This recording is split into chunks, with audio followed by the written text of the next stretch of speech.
എനിക്ക് ഈ സമ്മേളനത്തിൽ പങ്കെടുക്കാൻ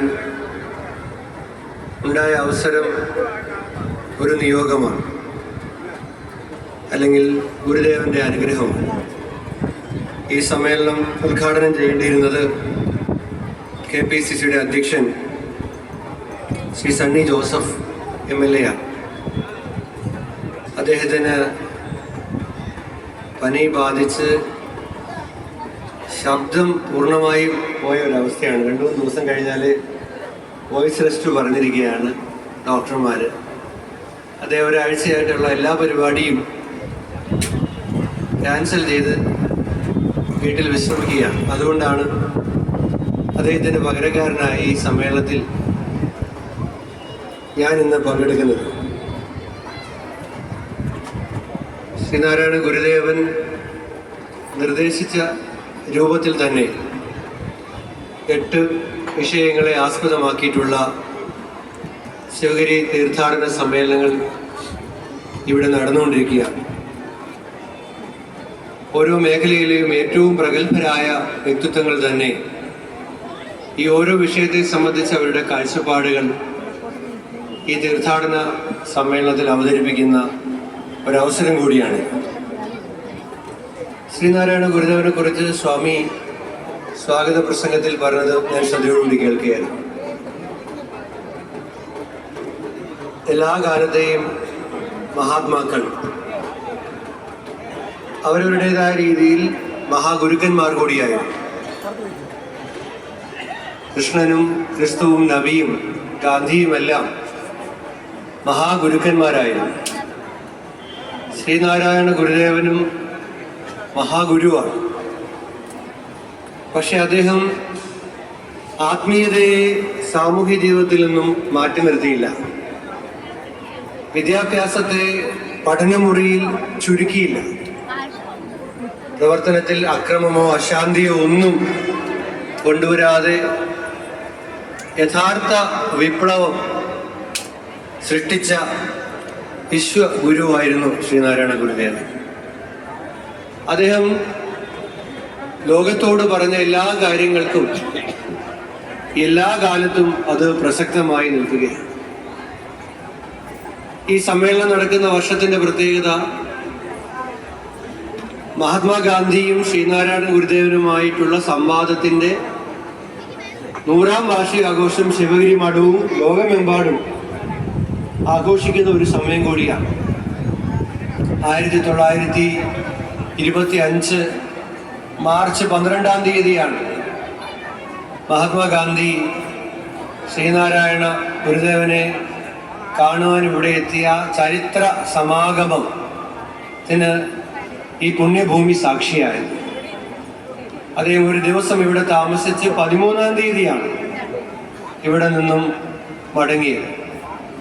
ഗുരുദേവനുമായിട്ടുള്ള സംവാദത്തിന് ശേഷം മഹാത്മാഗാന്ധി തന്നെ ഹരിജനിൽ, അദ്ദേഹം പത്രാധിപരായിട്ടുള്ള ഹരിജനിൽ എഴുതിയിട്ടുണ്ട്, അദ്ദേഹത്തിന് പല കാര്യങ്ങളെ കുറിച്ചിട്ടുള്ള കാഴ്ചപ്പാടുകളെ മാറ്റിമറിക്കുന്നതിന് ഗുരുദേവനുമായിട്ടുള്ള ആ സംവാദം കാരണമായിട്ടുണ്ട് എന്ന് മഹാത്മാഗാന്ധി തന്നെ പിൽക്കാലത്ത് പിന്നീട് ഹരിജനിൽ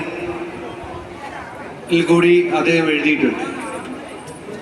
ഗുരുദേവന്റെ ഈ 8 വിഷയങ്ങൾ നിർദ്ദേശിച്ചതിൽ ശുചിത്വം ഒരു പ്രധാന കാര്യമായി പറഞ്ഞതിന്റെ കാരണം അദ്ദേഹം അതിനെ ഇവിടെ ഡോക്ടർ അധ്യക്ഷ പ്രസംഗത്തിൽ തന്നെ പറഞ്ഞു.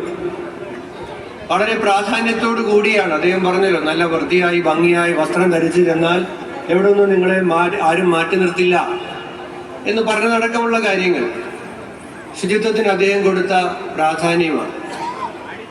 മഹാത്മാഗാന്ധിയും അതുപോലെ തന്നെയായിരുന്നു.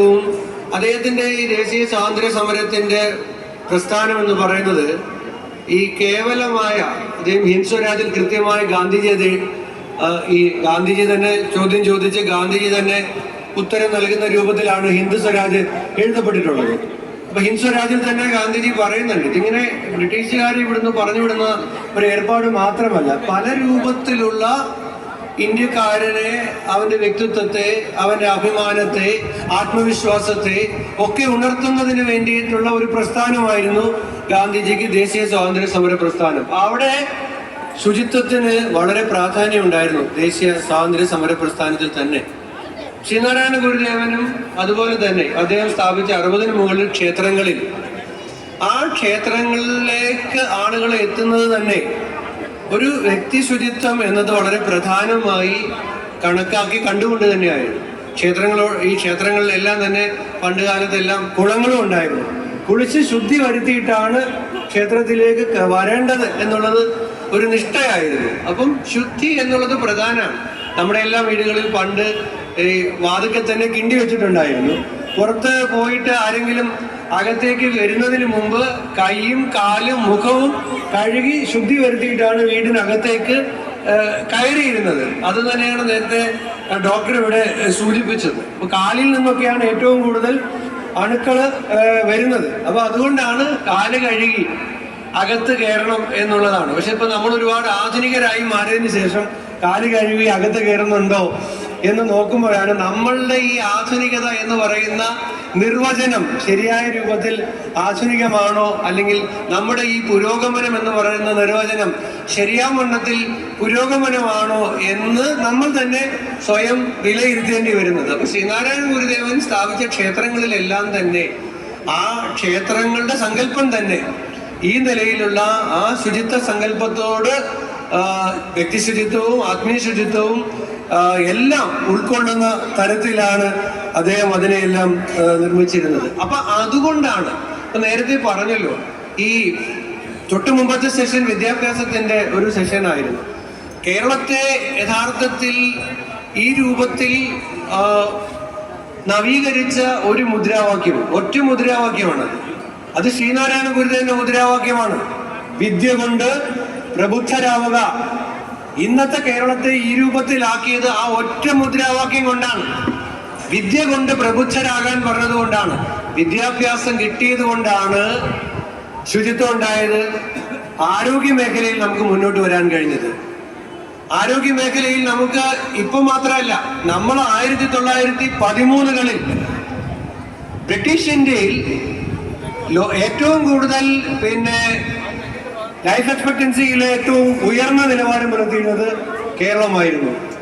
വിദ്യാഭ്യാസത്തിൽ 2 പ്രദേശങ്ങളായിരുന്നു. ഒന്ന് കേരളമായിരുന്നു, കേരളമല്ല തിരുവിതാംകൂർ ആയിരുന്നു, മറ്റേത് മൈസൂർ ആയിരുന്നു. ബ്രിട്ടീഷ് ഇന്ത്യയിൽ തന്നെ തിരുവിതാംകൂറും മൈസൂറുമായിരുന്നു ഉയർന്ന വിദ്യാഭ്യാസ നിലവാരം അക്കാലത്ത് പുലർത്തിയിരുന്നത്. അപ്പൊ ശ്രീനാരായണ ഗുരുദേവൻ വിദ്യ കൊണ്ട് പ്രബുദ്ധരാകാൻ ഒരു സമൂഹത്തിന് ഒരു ആഹ്വാനം കൊടുക്കുകയും അത് പല രൂപത്തിൽ പലരേറ്റെടുക്കുകയും അങ്ങനെ അക്കാലത്ത് തന്നെ നമ്മൾ വിദ്യാഭ്യാസത്തിന് ഇന്ത്യയിൽ 1-ാം സ്ഥാനത്ത് വരുന്ന കാര്യം 1913കളിൽ ഉണ്ടായി. ആരോഗ്യ മേഖലയിൽ ഉണ്ടായി. വാക്സിനേഷൻ ഒക്കെ നമുക്ക് ആ കാലത്ത് തന്നെ ഇവിടെ സാർവത്രികമാക്കാൻ കഴിഞ്ഞിട്ടുണ്ട്. അച്ചുകുത്ത് പിള്ളമാർ എന്നാണ് അന്ന് നിയമിച്ചിരുന്ന ആളുകൾ. ഈ വാക്സിൻ എടുക്കുന്ന ആളുകൾക്ക് ഉണ്ടായിരുന്ന മലയാളം പേര് അച്ചുകുത്ത് പിള്ളമാരാണ്. ആ അച്ചുകുത്ത് പിള്ളമാര് അന്ന് തിരുവിതാംകൂറിലും കൊച്ചിയിലും ഒക്കെ ഉണ്ടായിരുന്നു. അന്ന് സർക്കാർ നിയമിച്ചിട്ടുണ്ടായിരുന്നു അച്ചുകുത്ത് പിള്ളമാരെ. അപ്പൊ ഈ അങ്ങനെ പകർച്ചവ്യാധികളെ പ്രതിരോധിക്കാൻ ഈ കാലത്ത് ശ്രീനാരായണ ഗുരുദേവനൊക്കെ സമൂഹത്തോട് ഈ പ്രവർത്തനങ്ങളിൽ ആഹ്വാനം ചെയ്തിരുന്ന കാലത്ത് നമ്മുടെ നാടിന് കഴിഞ്ഞിരുന്നു.